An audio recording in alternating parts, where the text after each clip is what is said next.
Virgin Australia is returning to international long-haul flying today. Our partnership with Qatar Airways is going to unlock over 170 international destinations. It's a really big deal for Virgin Australia.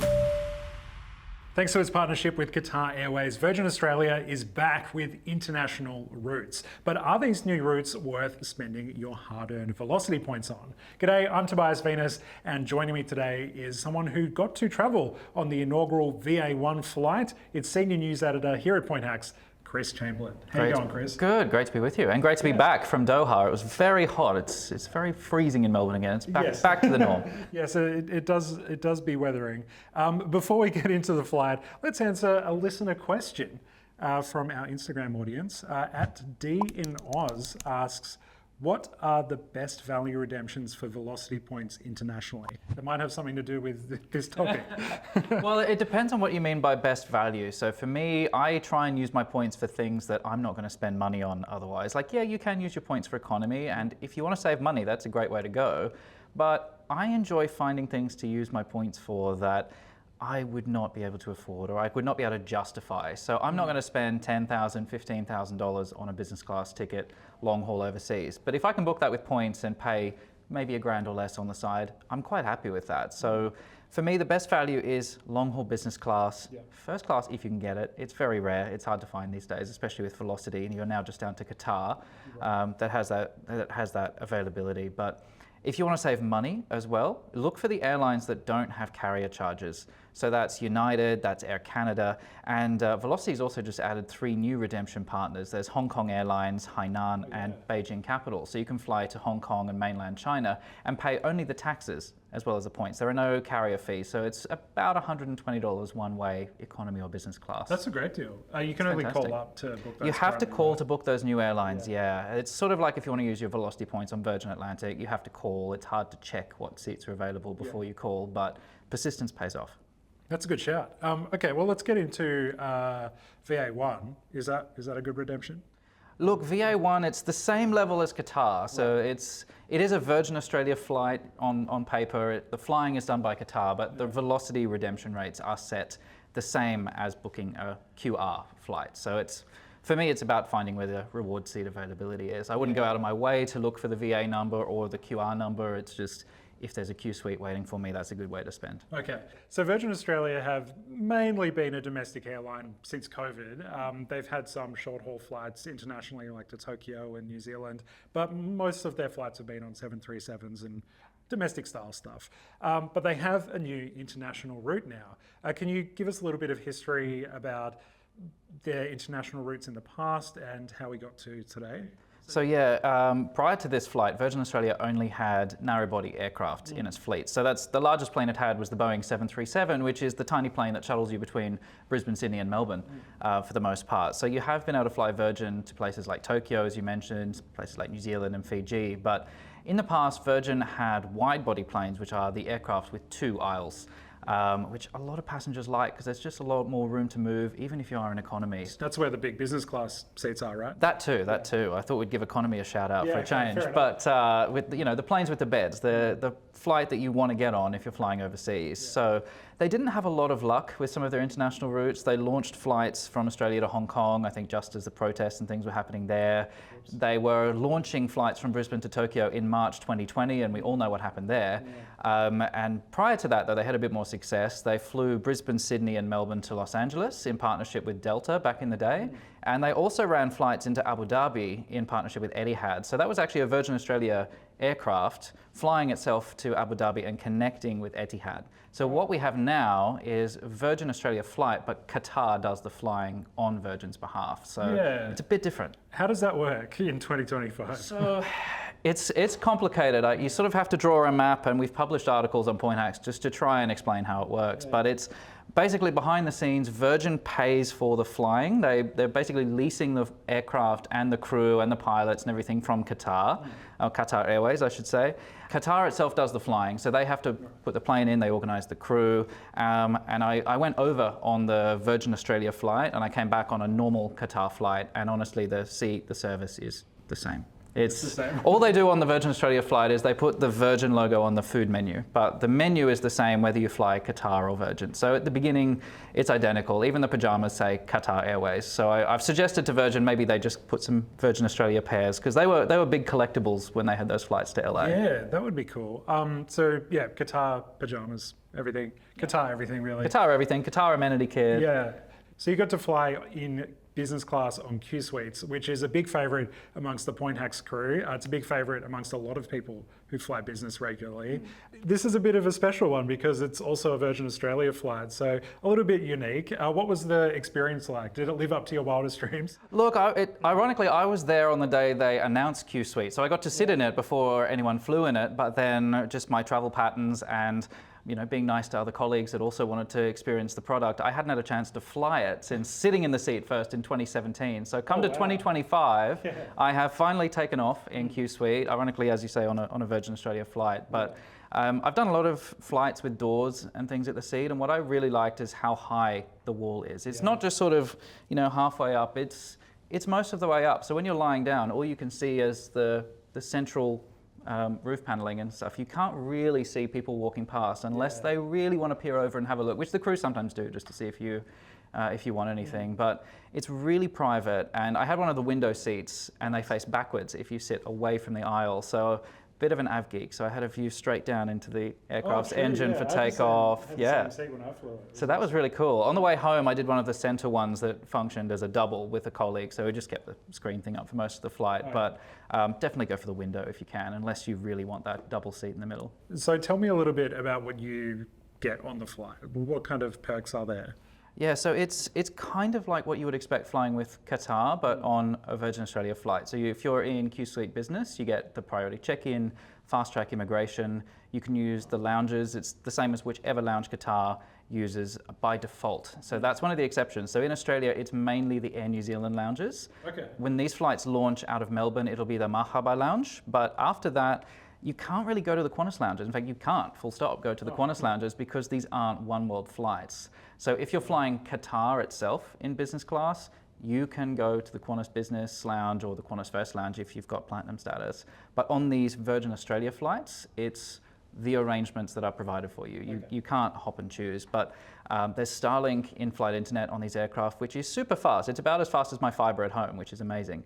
So you can stream videos. We were uploading things. I uploaded high-res photos and footage from the aircraft while I'm sitting there, keeping up with the office. And on the flights home from Doha into Sydney, and then it'll be on the flight into Melbourne when that launches in December, you can order caviar in business class, which is normally a first-class amenity. But Qatar out of Doha on a few of the most premium routes. It's basically Sydney, Melbourne, London, Paris, possibly a couple of others. But you can order caviar, and I might have had a second serving because some people didn't want it. Why? Caviar on a Virgin Australia flight. It's completely the opposite experience to having that middle seat on a domestic flight where you get a free cup of water and you've got to pay for a Diet Coke. It's almost like flying a different airline. In fact, it is flying a different airline because you are on a Qatar Airways flight. Interesting. One thing I loved about the seat is, like a lot of business class flights, you can lay flat. Honestly, one of the best sleeps of my entire life on that plane. Did you manage to get some sleep on there? Or I was very boring. I spent the whole flight over working. I had work to do, but I did sleep on the way home, and I deliberately didn't get as much sleep as some people might because I was trying to reset from jet lag. I'd gone to Europe for a week, and you leave Doha at about 2:30 in the morning local time, which is kind of morning Australia time. And I'd been exhausted from a connection. So I went straight to bed, set an alarm on my watch for about 5 hours, so I wasn't too far off Australian time, and then woke up, had the rest of the flight feeling a little bit tired deliberately, landed in Melbourne at midnight, went to bed. Next day I was all good. So that's exactly what I wanted. Very comfy. It's the privacy screens, right? That's it. And the do not disturb button. It's like, go away, I don't want to be woken for snacks. And if you let the crew know what you want to eat, and more importantly, when you want to eat. So I didn't want food or anything after taking off in Doha. I'd had a flight, I'd had the lounge, and I just wanted sleep. So I said, could you just put this, and this aside for me later in the flight? And they do it. You wake up and they cook it when you want to eat. It's fantastic. Yeah, great service. Since you're flying business class, which lounges are you able to access on either end? Is it like Virgin, One World, like what have you got here? Yeah, it's It's confusing. So this is for the Virgin Australia flights with the VA numbers. You use whichever Qatar lounge is the default lounge for your situation, as though you were flying Qatar. Right. So I'll just talk you through the airports because it's just, there are so many rules. It's just easier. Sydney, Air New Zealand lounge. Okay. Full stop. Easy. That's it. Yeah. And you can go in there if you're in business or if you have Velocity, Gold, Platinum or beyond. So, and it's the same for all the other lounges we'll mention in Australia. So Brisbane, Air New Zealand Lounge. Perth, Air New Zealand Lounge. Melbourne, it's the Mahaba Lounge. And I hear they might be in talks of trying to move that to a slightly more upmarket lounge within the terminal. We shall see, but that would be all Qatar flights, fingers crossed, because that lounge gets sort of so-so feedback from a lot of frequent flyers. In Doha, you sort of need a little book to tell you what lounge you can visit on this journey, because they have so many lounges, and the fanciest lounges have names that you probably might not recognize as an English speaker, and the frequent flyer lounges are different. And you get into a better lounge if you're sitting at the front of the plane versus if you have platinum status, which might be the opposite of what happens in Australia. So like where you would normally go to the first class lounge no matter what if you're a Qantas Platinum. So if you're in business class on the Virgin Australia flights out of Doha, you use the Al Marjan Business Lounge. And there's two of them. There's the original one, which has the giant staircase that looks like a big queue with a water fountain under it. And there's the new one, which is the Al Marjan Garden Lounge out in the orchard that kind of looks a bit like the terminal in Singapore, but it's not the terminal in Singapore with all the garden, the glass inside, which is a very nice space. If you are in economy, your Velocity Gold or Platinum status gets you into Qatar's Gold and Platinum lounges, respectively. So they're not the same as Al Marjan. They're a bit pared back. Like you have sparkling wine instead of champagne. There's not as much food. There's still a little bit of a la carte dining, a few hot dishes and things, but they're just a different experience. But if you're in business class, ignore your status, just go to the Al Marjan lounge and you'll have the best experience there. Is there any way to get into the first lounge? Not on the VA flight numbers. So Qatar has a little quirk, and now we're getting to like the nerdy detail of it. If you're flying Qatar out of Doha on a QR flight, that's not these Virgin flights, but a normal Qatar flight, and you have Qatar Privilege Club Platinum, you can go to the Al Safwa first class lounge, which it looks like a museum inside. It's so spacious. It's, it has spa rooms, almost little hotel rooms and things, but that doesn't work on the Virgin Australia flights. It's a detached arrangement because it's Virgin, it does its own thing, and you can't get in there with Velocity Platinum or even Virgin Australia Beyond. You have to go to the frequent flyer lounges, unfortunately. Yeah. Well, when you were traveling, did it feel pretty straightforward? Like, were they just able to say, just go to this lounge? I researched where I was going and what I was doing, but they do tell you at check-in, go to this lounge, and it's quite straightforward. But actually checking in Doha, Virgin Australia has its own desk within the massive Qatar Airways precinct, but there's no sign that says Virgin Australia. So we found out after going to one desk and realizing we were accidentally at the Virgin desk when we're trying to check in for Qatar, they can't process you because they're logged into Virgin's system. So I think there's still some teething issues which you expect when any route starts. I mean, 5 minutes we were all sorted, but I think they're taking notice of a lot of these things and just fixing things up to make it a bit smoother, which will be very good. After the break, Chris is going to take you through exactly how you can book this trip for yourself. This episode of Point Hacks is brought to you by us, specifically our free email subscription. If you're sitting on a stack of points, but you're having trouble finding flights, this is for you. Each week, we share flight itineraries that you can book with points to destinations all over the world, including available travel dates, the points needed, how much cash you could save by booking with points, and even step-by-step instructions on how to book. You'll also get access to our full back catalogue of over 70 destination itineraries, plus our growing community of over 75,000 point hackers in the comments. And if you've got a question, our community and team of point experts will be there to help you. Sign up for free at the link in the show description. All you need is an email address. Welcome back. Sorry. Okay, Chris, how can people experience Virgin Australia / Qatar for themselves? So if you're trying to book these Virgin Australia wet lease flights to Doha, it depends whether you just want to fly to Doha or whether you want to fly somewhere else, like Europe, which a lot of Aussies would do. So I'll first talk about just getting straight to Doha because you actually have a few more options. Okay. So you can book that through Velocity points. In business class, it's just under 120,000 points and about $420 in taxes and fees out of Sydney, which is not bad. You can also book the same flight though through Qatar Airways Privilege Club, and it's only 70,000 avios and the same amount of money. So if you can transfer points to Qatar through programs like Pay Rewards, Amex Membership Rewards, Combank, City Prestige, things like that, check the conversion rates and see where your points are coming from to see if that's worth it. And also, of course, check that there's a seat available before you go ahead and do that transfer. Yeah. But that's one way to do it if you're just going point to point. And if you happen to have Air Canada Aeroplan points as well, you can book these flights as Virgin Australia reward seats because they are a VA number. So you can redeem Star Alliance Aeroplan points on a Qatar Airways aircraft, which is a brand new thing for Aeroplan members. And that's 110,000 points. So that's more just if you already have those points kicking around. But where it gets interesting is if you want to fly beyond Doha, because you scratch off Aeroplan because they can't redeem on Qatar. So it's a bit of a convoluted way to go. And Qatar Airways Privilege Club has a rule where you can't have more than one airline on a reward ticket. So these are considered Virgin Australia flights, even though Qatar's doing the flying.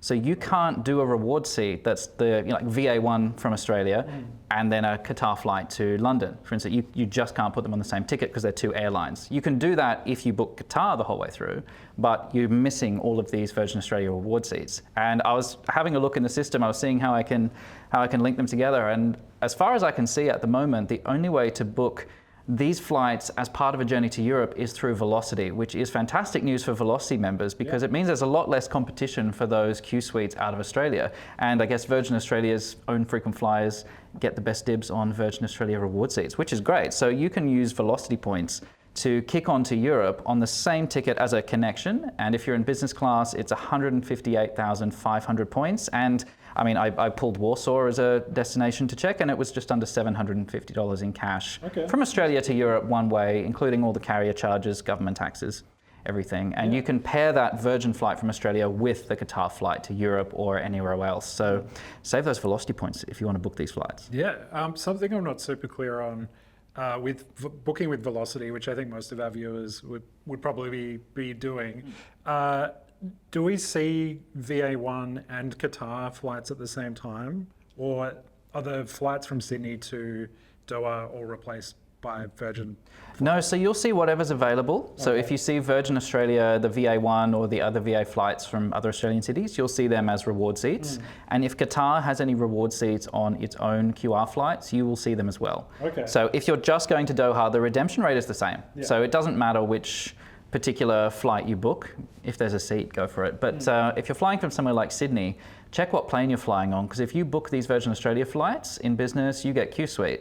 If you book the Qatar Airways flight, it's an Airbus A380, which sounds nice, but it has the older seat. So it's a flat bed, it's direct aisle access, it's very nice, but you don't have a door, you don't have a wall, it's a different experience. There is an onboard bar, so maybe, that's the kicker. So if you want to be looking for the 777 for Qsuites. That's it, exactly, yeah. And you can double check that when you're booking. It shows it right there on the website. You click which cabin you're interested in, it pops open the screen on Virgin Australia and shows the different reward seats, economy, business. You just look next to the flight number and press flight details and it's right there. Yeah, nice. Have you heard anything coming in the future for Virgin Australia now that they've launched this one? What's next? Yeah, so they've launched Sydney and they've also now launched Brisbane and Perth into Doha. Melbourne, we have to wait until December. So there'll be a launch in December for Virgin Australia's flights into Doha, just in time for Christmas. I think it's early December. But after that, it really depends on the future of Virgin Australia. They've just had an IPO, so their Bain Capital is still in control, and they've said that, hey, in the future we might look at wide-body aircraft, but nobody knows at this point. I think they have 3 years initially with the Qatar Airways deal, and then after that, they might decide to change their wet lease to a dry lease, which aviation terms, to simplify it, it basically means Virgin would put their own people and crew onto the aircraft instead of Qatar doing the flying. So they'd still have a Qatar aircraft. If they did that, they would just have uniformed Virgin Australia crew, Virgin Australia pilots, and perhaps a bit more on the Virgin Australia service, like those pajamas I keep nudging, like I keep nudging them for. They've got to have a warehouse full of them. They've got to do something, yeah. Yeah, nice. Well, thank you very much for that, Chris. That was very insightful. If you want to read Chris's review of VA1 and Qsuites, there's a link to that down in the show description. If you're interested in earning or burning more points, this is the place to do it. Hit subscribe, follow us, throw us a like, whatever platform you're on, press all the buttons. And as we say at the end of every episode, Chris? Safe travel? Safe travels. No one briefed me on this. No. It's my first day.